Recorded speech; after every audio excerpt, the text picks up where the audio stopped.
السلام علیکم۔ بسم اللہ الرحمن الرحیم۔ رجب کے مہینے کی فضیلت۔ جب نبی کریم صلی اللہ علیہ وسلم رجب کا چاند دیکھتے تھے تو یہ دعا پڑھتے تھے: اللہم بارک لنا فی رجب و شعبان وبلغنا رمضان۔ ترجمہ: یا اللہ، ہمارے لیے رجب اور شعبان کے مہینوں میں برکت عطا فرمائیے اور ہمیں رمضان تک پہنچا دیجیے۔ رمضان تک پہنچا دینے کا مطلب یہ ہے کہ زندگی اتنی ہو جائے کہ ہمیں رمضان دیکھنا نصیب ہو جائے۔ کوئی شخص کتنا بھی طاقتور ہو، کتنا بھی صحت مند، مگر اس کی زندگی کا کوئی بھروسہ نہیں کہ کس وقت چل بسے۔ نبی کریم صلی اللہ علیہ وسلم نے یہ تمنا فرمائی اور دعا فرمائی کہ یا اللہ، جب آپ نے یہاں تک پہنچایا ہے تو رمضان تک بھی آپ ہی پہنچا دیجیے، تاکہ یہ رمضان بھی ہمیں اپنی زندگی میں نصیب ہو جائے، تاکہ ہم آپ کی برکتوں اور رحمتوں سے فیض یاب ہوں۔ ہر مہینے میں انسان کو برکت کی حاجت ہے، لیکن خاص طور پر رجب اور شعبان کی برکت کے لیے جو دعا مانگی، اس کی بڑی وجہ یہ ہے کہ یہ مہینے رمضان کا مقدمہ ہیں، رمضان کی تمہید ہیں، اور یہ بہت ہی عظمت والا مہینہ ہے۔ اس کی حرمت کے بارے میں قرآن مجید میں 12 مہینوں میں سے 4 مہینوں کو حرمت والا فرمایا: ذی القعدہ، ذی الحجہ، محرم، رجب۔ ان چاروں مہینوں میں رجب بھی ہے۔ یہ اسلامی سال کے 7ویں مہینے کا نام ہے۔ نبی کریم صلی اللہ علیہ وسلم نے فرمایا: رجب اللہ کا مہینہ ہے اور شعبان میرا مہینہ ہے اور رمضان میری امتوں کا مہینہ ہے۔ پیارے نبی صلی اللہ علیہ وسلم کی سنت سمجھ کر اس دعا کو رجب کے مہینے میں پڑھنے کا معمول بنا لیں۔ اس مہینے نفس پہ ظلم کرنے سے منع کیا ہے۔ اس مہینے جنگ و جدال نہیں کریں، مگر ڈیفنس کر سکتے ہیں۔ نیکیوں کا زیادہ سے زیادہ اہتمام کرنا چاہیے، لیکن اس کی حرمت کے علاوہ اور کوئی فضیلت اس مہینے کی نہیں آتی ہے۔ جیسے کہ لوگوں کو دیکھا جا رہا ہے کہ جوں ہی رجب کا مہینہ آتا ہے، لوگ مختلف اعمال، مختلف قسم کے افعال کرنا شروع کر دیتے ہیں۔ کچھ لوگ مخصوص روزوں کا اہتمام کر لیتے ہیں اور کچھ لوگ مختلف نمازوں اور عبادتوں کا اہتمام کرتے ہیں۔ رجب کی 27 تاریخ کی رات کو جاگتے ہیں اور اس کے بعد دن میں روزہ رکھتے ہیں، اور اسی طرح مختلف روزے رکھتے ہیں اور اس کی مختلف فضیلت بیان کرتے ہیں کہ ایک روزے کی یہ فضیلت ہے اور 2 یا 7 روزے کی یہ فضیلت ہے۔ اس مہینے لوگ عمرے کی فضیلت سمجھتے ہیں اور بہت کثرت سے لوگ عمرے کو جاتے ہیں۔ اس مہینے کثرت سے لوگ کنڈے مناتے ہیں۔ ماہ رجب کی فضیلت کیا ہے؟ تو ماہ رجب کی صرف یہ فضیلت ہے کہ حرمت والے 4 مہینوں میں سے ایک ہے۔ اتنی ہی فضیلت اس مہینے کی ہے۔ اس کے علاوہ نبی کریم صلی اللہ علیہ وسلم سے اس مہینے نہ عمرہ ثابت ہے، نہ مخصوص روزہ ثابت ہے، نہ مخصوص نماز ثابت ہے، اور نہ ہی مخصوص عبادتیں اور نہ مخصوص راتیں جاگنا ثابت ہے، اور نہ ہی مخصوص جو ہم کنڈے کرتے ہیں اور ایک دوسرے کو خوب کھلاتے پلاتے ہیں ثابت ہے۔ اس مہینے عید کا کوئی وجود ثابت نہیں، لیکن یہ حرمت والا مہینہ ہے۔ اللہ تعالیٰ فرماتا ہے کہ حرمت والے مہینوں میں اپنے نفس پر ظلم نہ کرو مگر اللہ ہی ہم پر رحم کرے، مگر اس مہینے واقعی ہم اپنے نفسوں پر بدعت کر کے ظلم کرتے ہیں۔ یہ سب بدعات ہیں۔ ویسے تو ظلم سارے سال ہی منع ہے مگر ان مہینوں میں خاص طور پر اس کی حرمت بڑھ جاتی ہے۔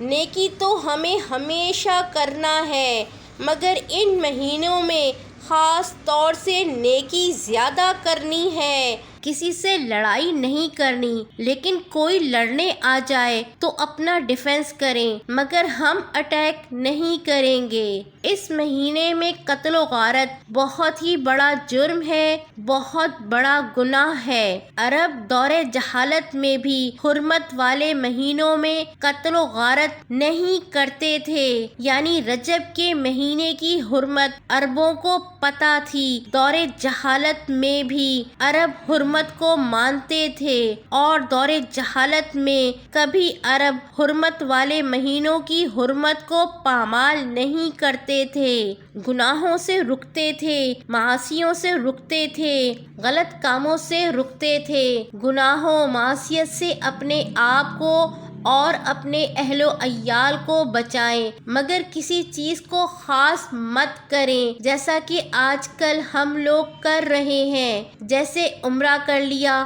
رجب میں عمرہ کسی بھی مہینے ہو سکتا ہے، رجب عمرے کے لیے خاص نہیں ہے۔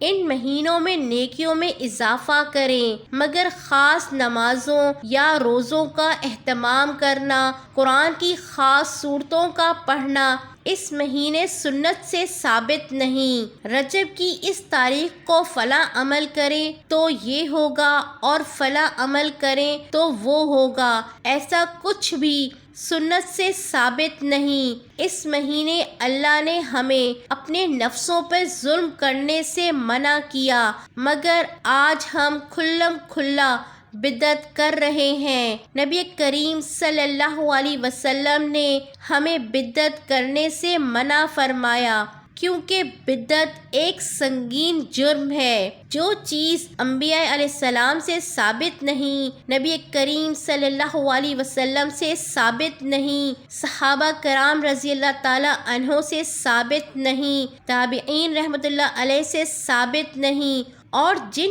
اماموں کو ماننے کا ہم دعویٰ کرتے ہیں ان سے ثابت نہیں، بلکہ کچھ اعمال تو ایسے ہیں جو 1400 سال میں کبھی ہوئے ہی نہیں، تو کوئی 600 سال بعد ایجاد ہو رہا ہے، کوئی 800 سال بعد ایجاد ہو رہا ہے، اور کوئی ایسا ہے جو 1300 سال اسلام آنے کے بعد ایجاد ہو رہا ہے۔ نبی کریم صلی اللہ علیہ وسلم نے ہمیں بدعت سے پہلے ہی ڈرا دیا اور کہا کہ بدعت کیوں سنگین جرم ہے۔ نبی کریم صلی اللہ علیہ وسلم جب بھی خطبہ دیتے تو سب سے پہلے اللہ کی حمد و ثنا بیان فرماتے کہ سب سے بہترین بات اللہ کی کتاب ہے اور سب سے بہترین طریقہ محمد صلی اللہ علیہ وسلم کا ہے، اور دین میں نئے کاموں سے بچتے رہنا، اس لیے کہ دین میں ہر نیا کام بدعت اور بدعت گمراہی ہے اور ہر گمراہی کا ٹھکانہ جہنم کی آگ ہے۔ ہر بار جب آپ صلی اللہ علیہ وسلم خطبہ دیتے یہ بات ضرور فرماتے کہ نئی چیز دین میں ایجاد مت کرنا، اس لیے کہ دین اللہ کا دیا گیا ہے، گویا اللہ کے دین میں اپنی طرف سے اضافہ کرنا ہے تو آپ صلی اللہ علیہ وسلم منع فرماتے۔ حضرت عائشہ رضی اللہ تعالی عنہا فرماتی ہیں نبی کریم صلی اللہ علیہ وسلم نے فرمایا جس کسی نے ایسی کوئی چیز اس دین میں ایجاد کی جس کا حکم میں نے نہیں دیا تھا وہ عمل مردود ہے، وہ چیز انکار کر دی جائے گی اور واپس اس کے منہ پر پھینک دی جائے گی۔ عمل کتنا زیادہ، کتنا پیسہ خرچ کرنے والا ہو، کتنی محنت اس میں لگ رہی ہو، وہ تمام چیزیں ایک طرف رکھ دیں۔ اصل چیز یہ ہے کہ اللہ کے رسول صلی اللہ علیہ وسلم اور صحابہ رضی اللہ تعالی عنہ نے کیا۔ اگر کیا تو آپ کریے، ڈٹ کر کریے، نہیں کیا تو بچیے اور ڈٹ کر بچیے۔ نبی کریم صلی اللہ علیہ وسلم نے رجب میں کوئی خاص روزہ نہیں رکھا اور نہ کسی خاص روزے کے رکھنے کا حکم دیا۔ رجب اللہ کا مہینہ ہے، شعبان میرا مہینہ ہے اور رمضان میری امتوں کا مہینہ ہے۔ نبی کریم صلی اللہ علیہ وسلم نے اس بات کی وضاحت کر دی ہے کہ جو جانتے بوجھتے مجھ پر جھوٹ باندھے وہ اپنا ٹھکانہ جہنم کی آگ بنا لے۔ تو ہم کوشش کریں کہ کبھی ان موضوع روایتوں کو اپنی طرف روایت کرنے کی کوشش نہ کریں، بلکہ ہم انکار کریں کہ یہ غلط ہے۔ آخرت ہمارے جاگنے والی راتوں میں عبادت کرنے سے نہیں بنتی، یہ ہمارے روز کے عمل سے بنتی ہے۔ وہ عمل جو ہم صبح سو کر اٹھنے کے بعد سے لے کر رات کے سونے تک کرتے ہیں، اس سے آخرت بنتی ہے۔ ہم مصالحت اور مصلحت کی بات کرتے ہیں اور جھوٹ کو جائز قرار دیتے ہیں۔ جھوٹ کے بارے میں جا کر مستند معلومات حاصل کریں کہ کہاں بولنا جائز ہے اور کہاں نہیں۔ اگر ہمارے عمل میں امانت داری، دیانت داری اور سچائی نہ ہو تو کیا ہمارا ٹھکانہ جنت ہے؟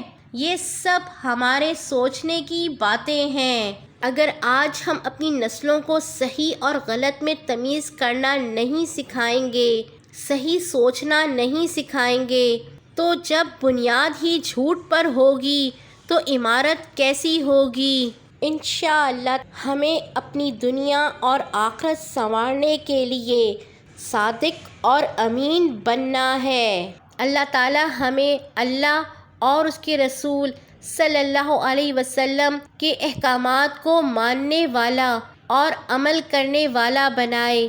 آمین یا رب العالمین۔